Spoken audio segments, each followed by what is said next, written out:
Hi, my name is Pete Blackshaw with Nielsen Digital Strategic Services, and I'm here with Kim Cox. So Kim, we've been doing this for quite some time. We've been doing this almost 7 years. This year, we're doing other things. What's going on? What's part of this Super Bowl package? Well, one of the biggest and most important things that we're doing this year is the Blended Media Score, which is a partnership with IAG. We're combining earned media and paid media data points to give advertisers a more holistic look at what it is that, or how their Super Bowl spots fared in the Super Bowl this year. We're combining both the IAG survey data, which includes brand recall, ad effectiveness, and likability, with our buzz metrics data, which is also the buzz recall, ad recall, brand recall, and sentiment. So we're basically putting both the solicited, unsolicited data into a blender for what we're calling the Nielsen blended media score. Correct. Okay, and this is our first go at it, so we'll be able to rank the different advertisers next to one another. Who performed the best and who performed the worst, and we'll be able to differentiate why they performed better. Was it because they did better in the earned side or on the paid side?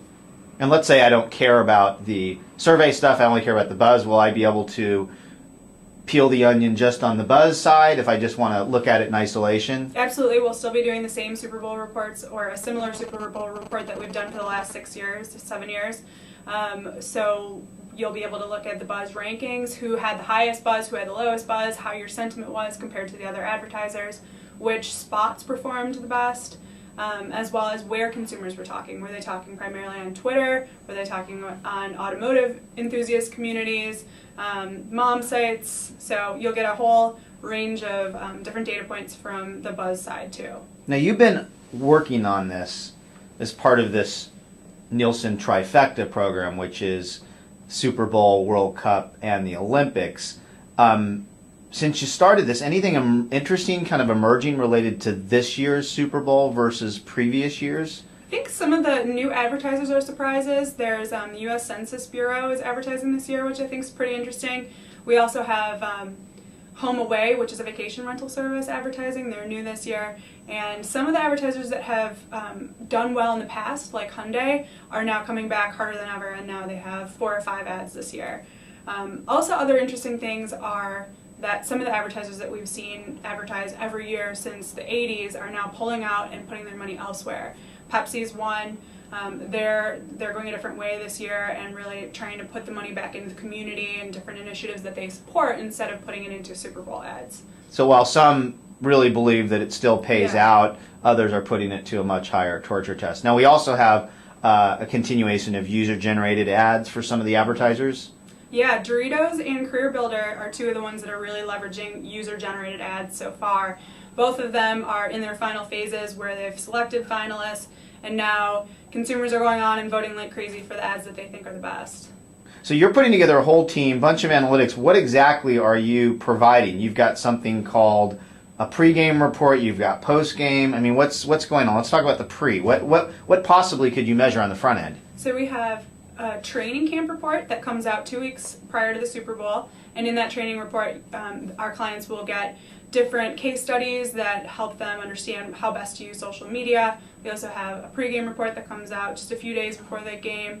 It'll give you all the initial buzz, volume, sentiment to see who's doing the best leading into the Super Bowl. And then you'll get a postgame report that comes out the Friday after the game, and then you'll get the full analysis of how your ad performed and how your brand performed both pre and post Super Bowl. And is the thinking that the early data would help them make some choices? You know, optimize, increase odds of success? Is that the thinking? Yeah, in the pregame report we'll be giving brand readiness scorecards. We'll be judging every single advertiser, saying who's the most ready for the who's the most ready for the Super Bowl. In terms of their website, are they using Twitter, do they have YouTube channels up? So if they don't have those things up, we'll then be telling them these are sort of the things that you need to make sure that you still have, and they'll have a couple of days before the game to still get ready.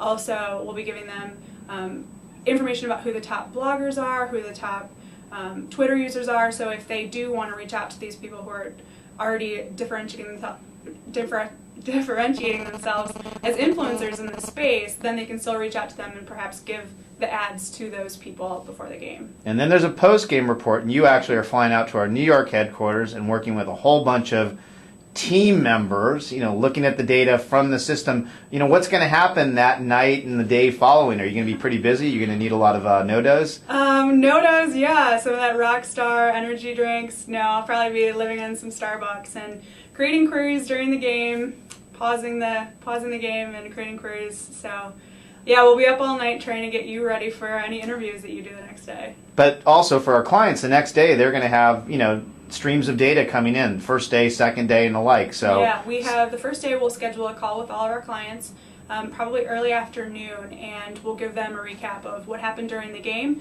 where are the big wins, where are the big losses, and they will get initial brand buzz volumes. Kim Cox, she's the head of our Super Bowl initiative, which is looking at both direct feedback vis-a-vis surveys through our AIG division, as well as all the buzz that's popping up from Twitter to blogs to YouTube. Thanks so much for the recap. I'm Pete Blackshaw with Nielsen Digital Strategic Services. Thanks for tuning in.